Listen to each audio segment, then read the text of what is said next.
Ladies and gentlemen, the Spanish flu actually happened and Thanksgiving was impacted, just like COVID is impacting this Thanksgiving over 100 years later. So, this is USA Today, November 22nd, 2020. We're celebrating Thanksgiving amid a pandemic. Here's how they did it in 1918 and what happened next. So, although there were Americans quarantining, many of them were staying at home, there were still some that were insisting on celebrating Thanksgiving, just like we see today. More than 200,000 dead since March, cities in lockdown, vaccine trials underway, and the holiday message of sort see that Thanksgiving celebrations are restricted as much as possible so it can prevent another flare up. It isn't the message of the Thanksgiving 2020. It's the Thanksgiving Day notice that ran in the Omaha Herald. And this was November 28th, 1918, when Americans found themselves in a similar predicament to millions now grappling with how to celebrate the holiday season amid the coronavirus pandemic. Every time I hear someone say these unprecedented times, I say, no, no, they're not, said Brittany Hutchinson, assistant curator at the Chicago History Museum. They did this in 1918 on Thanksgiving more than a century ago. Many Americans, like today, lived under various phases of quarantine and face mask orders. Millions mourned loved ones, and health officials in many cities issued the same holiday warning: stay home, stay safe. By November 1918, the U.S., in the midst of the suffrage movement, Jim Crow, and the tail end of World War I, battled the ebbing second wave of the Spanish flu. The first cases were detected in the US in March of that year. So, March 1918. Boy, there's a lot of similarities. It was March 2020 when everything started changing in the US. So, 102 years ago. Wow. So, so it was March 1918. It was growing exponentially. By the fall, in October, the virus burned through the nation. Dozens of cities implemented face mask orders and curfews and lockdowns for 2 to 3 weeks, temporarily closing schools, libraries, theaters, movie houses, dance halls, churches, ice cream parlors, and soda shops. The virus killed about 195,000 Americans during October alone. Wow. And just think, we already surpassed the Spanish flu. As Thanksgiving rolled around, some cities celebrated the relaxation of the flu related restrictions, partly due to opposition campaigns by retailers, theater owners, unions, mass transportation companies, and other economically stressed stakeholders. Washington, Indianapolis, and Oakland, California had lifted restrictions days before, and San Francisco was on the brink of lifting its mask mandate. San Francisco had one of the nation's largest anti mask campaigns, spearheaded by an anti mask league of San Francisco, according to Howard Merkel. Um, So the American influenza epidemic of 1918, 1919, many people refused to wear masks and were arrested. And when the line into the courtroom was so long, they laid off arresting people because the system couldn't enforce it. Interesting. On November 13th, the San Francisco Examiner reported the Thanksgiving Day will be celebrated in San Francisco by discarding the gauze mask if the present rate of decrease in influenza continues. A week later, San Francisco ceremoniously removed their mask as a whistle sound across the city at noon. San Francisco joyously discarded mask, face beam as gauze covering come off. So they set a date to take all the mask off and they went with it. And that was on November 22nd. Resistance to public health measures was not as ferocious or widespread as today, but it was there. A lot of rules and regulations were wrapped up in the patriotism of World War One, and more people followed them. But we don't have that unifying situation right now. You would think the pandemic would be unifying. Please. In some cities, Thanksgiving rivals brought a welcome sense of normalcy. Many Americans returned to religious services performed by charity work and went through with planned football games, parties, and performances. In Portland, a grand union service was planned for the Sunday after Thanksgiving in honor of reassembling after being disbarred from worship on account of the epidemic for the last weeks. Members of various congregations were ready to greet each other after a long absence. So this was according to the Oregon Daily Journal, November 16th, 1918. The chimes of church bells will once again be heard on Sunday morning throughout the city, beckoning one and all to attend their chosen place of worship, where a double celebration will be held. First, over the suppression of, okay, so, they were celebrating their getting out of their lockdown and the eradication of the plague. Rabbis, priests, pastors, and more conveyed a unified message, Hutchinson said. One of the forgiveness and compassion. People are urging to be considerate of one another, to care for one another, Hutchinson said. Yeah, whatever. And there are messages of putting the smallness of the individual into perspective with the vastness of humanity. Other cities were still trending in the opposite direction. Lockdowns, quarantines on Thanksgiving. By the end of November 1918, cases were rising in cities such as Atlanta, Denver, Louisville, Milwaukee, Omaha, Nebraska, Portland, Richmond. Many health experts attributed the renewal of the grip epidemic to festivities November 11th, later designated by Armistice Day, when thousands flooded the street to celebrate the end of World War I.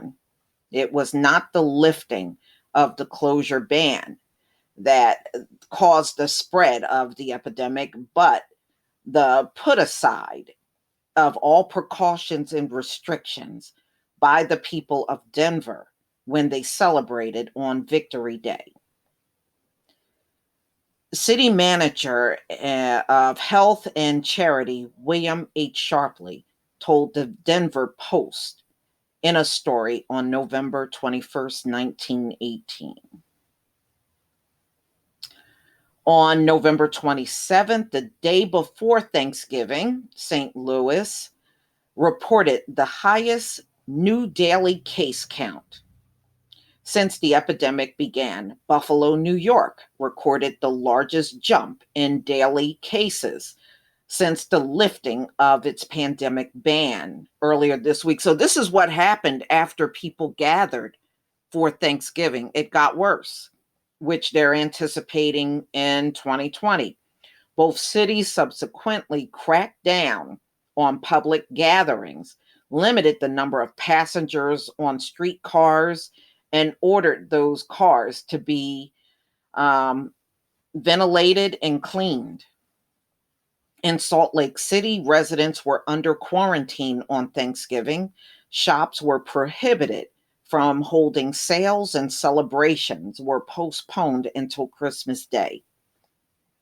Placards and indicating households infected with influenza were placed on the front and rear entrances of 2,000 homes. So if you had Spanish flu at your house, you had to put a marker on your house, front and back, letting people know that's approaching your house that people in that home had Spanish flu. Now, that's something we don't do with COVID. Okay, owing to the influenza quarantine, the day's festivity had to be postponed until Christmas Day. But Thanksgiving services of sort are being held in nearly every home. An article on the front page of the Desert Evening News said, because the influenza quarantine prevents public gatherings, the day in Utah is being observed quietly and without any spectacular features. Officials in Los Angeles, now why did that move? Okay, so officials in Los Angeles promoted a stay at home week over Thanksgiving. The Los Angeles Times issued a call on its front page to remember afflicted Thanksgiving Day. Influenza ban is felt, saying Thanksgiving Day held many attractions, although in a modified sense. The Salvation Army served 50 pounds of turkey, 50 old men. They sold 50 pounds of turkey to 50 old men, but dispense with its usual big meal to the outcast of the headquarters because of the influenza ban, the Times wrote. Denver, which was under a face mask order, had just opened 3 emergency hospitals and issued an urgent call for nurses. Wow, didn't they do that during the pandemic? New York. Churches were expected to hold Thanksgiving services, but extra precaution will be taken to guard against the spread of the epidemic. The Rocky Mountain News reported the day before.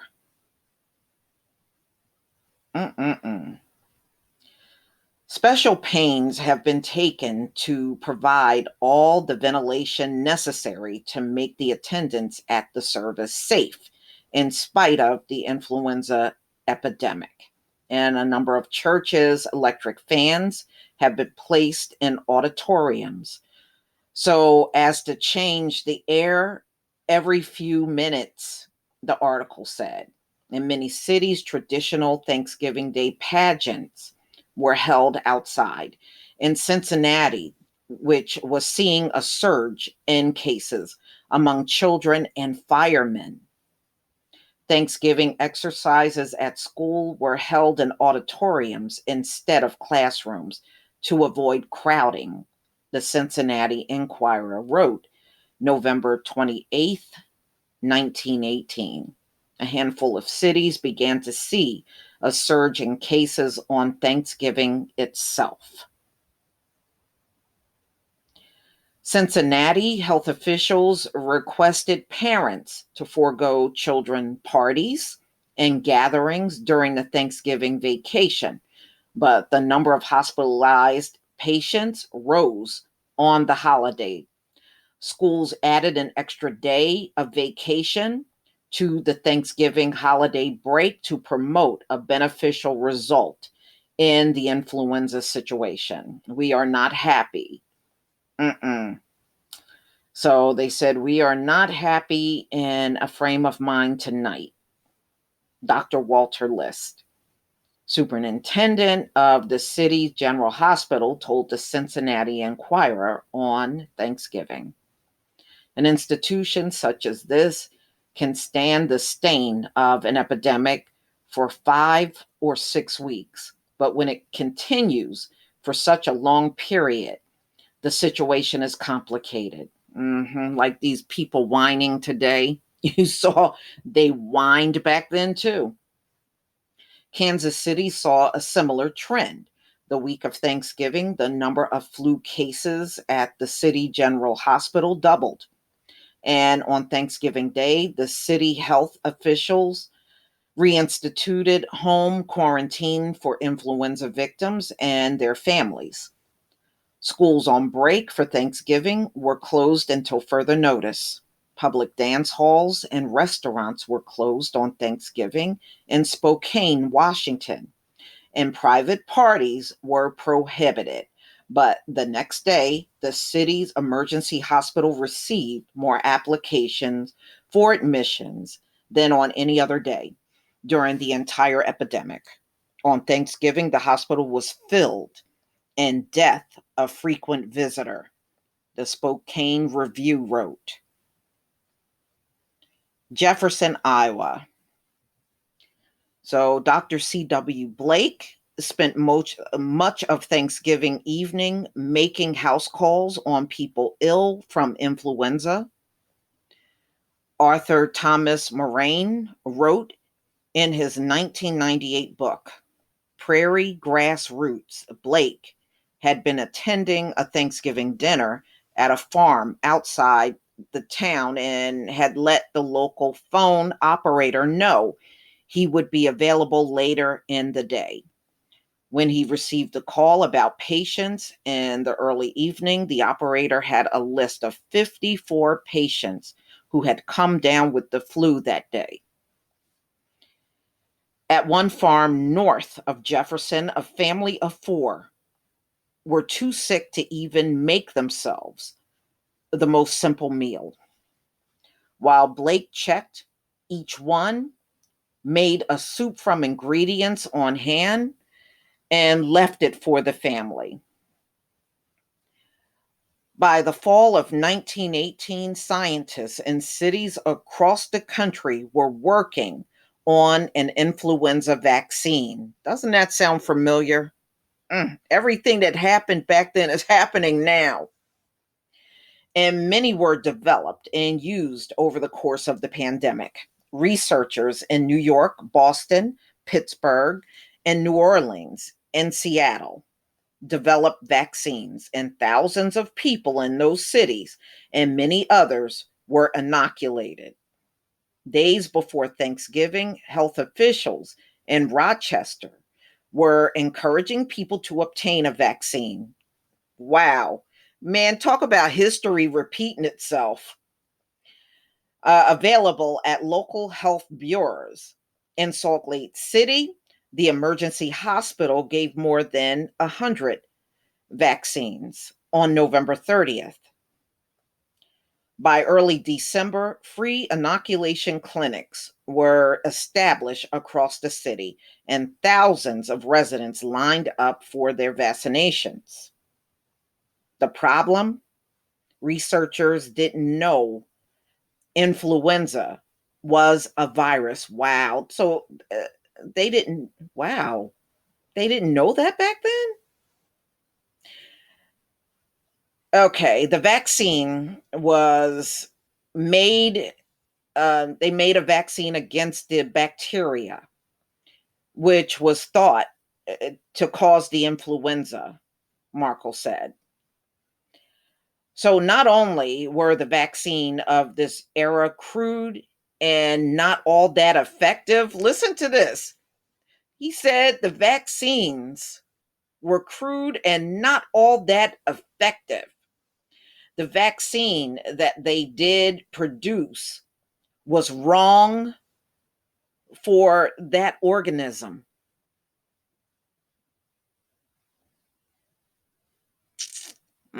Interesting. I mean, look, they're running around saying this vaccine is what, 95% effective from Pfizer and 90% effective from Moderna. And they're saying they developed a vaccine and it was not effective at all. I don't believe this vaccine is going to be as effective as they claim. Vaccine science was nowhere near the scientifically advanced level of 2020. And those whose mother died, okay, Markle, whose mother died from COVID-19 earlier this year. At the same time, the study of, we were in the infancy in this country of COVID at that time. And researchers did not yet have the tools to see the virus, while bacteria was a much larger and can be viewed under a light microscope. Viruses require electron microscope, which was not yet invented in 1918. The vaccines that researchers did develop did not stop the impending third wave of the flu. Mm-mm-mm. I mean, let's see how much of this applies to these vaccines that they are alleging are so effective, which I'm sorry, I'm just not buying. If you can make a COVID-19 vaccine 95% effective, how come you never did that with the flu vaccine? I'm just asking. And that's been around for decades now. Okay. Just as cases rose after Armistice Day celebration, they rose again following Thanksgiving. Dallas, Minneapolis, San Antonio, San Francisco, and Seattle saw surges. Omaha relaunched a public health campaign. Parts of Cleveland and its suburbs closed schools and enacted the influenza bans in early December 1918. On December 6th, the St. Paul Daily News announced that more than 40 Minnesota schools were closed due to the flu. Below the headline, Santa Claus is down with the flu. That's what their headline was. Local health officials, they said the moving picture show managers excluded children, closed Sunday school, and ordered department stores to dispense with Santa Claus program. Mm-mm-mm. So on Christmas Eve, the state health officials in Nebraska made influenza a mandatory quarantine disease. Fines ranging from $15 to $100 for violations. Approximately 1,000 homes in Omaha had markers warning people that people there had Spanish flu. In Denver, the Salvation Army canceled their annual Christmas parties for children, and the Women's Press Club canceled its New Year's Eve ball. School Christmas assemblies were canceled in Fall River, Massachusetts, and families with the influenza patient in their homes were warned not to entertain guests and were barred from borrowing books from the library. By January, the US was fully engulfed with the third wave of influenza. The virus spread throughout the winter and spring, killing thousands more. It would ultimately infect one third of the world's population, killing approximately 675,000 Americans before subsiding in the summer of 1919. What did they do wrong? That's hard to say. But all of these measures are like Swiss cheese. They have holes, so you try to use as many layers as possible, Markle said. To me, those surges just represent whether there was social distancing or not. The flu didn't stop circulating. The question was, when did people go out and get exposed to it? And that is going on now. It sure is. Well, we had stay at home orders in 2020, and people are largely ignoring it. You do have a segment of the population that's following it, but you got way too many people out here that won't lift a finger to do anything at all. We have seen that too. So today we're hearing a lot of warnings against traveling. A century earlier, the nation had recorded 11.5 million cases of, the Spanish flu. So right now we have over 250,000 people in America that have died. They re-implemented coronavirus-related restrictions. We're at 12 million people with cases of COVID-19. So the health officials are echoing the same stay-at-home guidance issued decades ago. So they're warning about travel, but millions have already traveled to destinations around this country for Thanksgiving. So you're not stopping people at all.